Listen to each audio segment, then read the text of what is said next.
when it first came out, I was approached by the media, actually, who said, you're being called killer bees. What do you think about that? And I said, well, I'd heard a rumor. I hadn't heard that it had gone public. I'd heard a rumor that we were being called that by at least one member on the planning committee.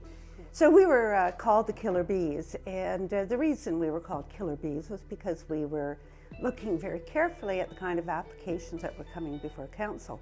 And so we felt that it was a very positive thing, that we were, not that we were killers, but that we were discriminating about what kinds of things were good for the city, and we would kill anything that isn't good for the city.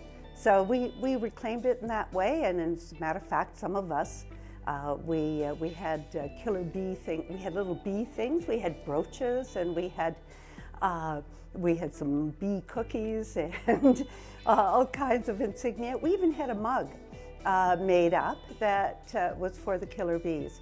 There were cartoons at the time that were very favorable to us. So we really did. We turned it into a good thing because killer bees. Bees are good for the environment, and bees are good for the economy, and bees work hard, and that's what we were doing. I thought about it as bees, B-E-E-S, but some people didn't see it that way. And I think it really was an effort to be ambiguous, so that you could always go back and say, oh, I didn't mean that, and that sort of thing happens a lot when people are using pejorative terms. Oh, I didn't mean anything by it. It seems to me that it has been used in a way that is very, very hurtful.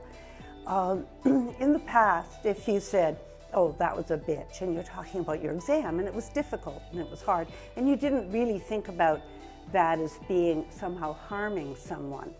But when you call people, and particularly people who are close to you, people who you should be wanting to elevate rather than to put down, girlfriends, for example, to call someone your bitch is very, very hurtful, very pejorative, and I think really damaging to the status of women and to the status of relationships.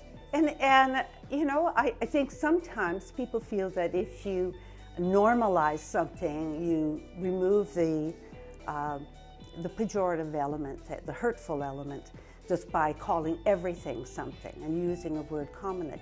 I think there's been, for example, there have been efforts to reclaim the word slut, or to eliminate the sort of the pejorative connotations around it by the slut walk and so forth. I have some difficulty with that.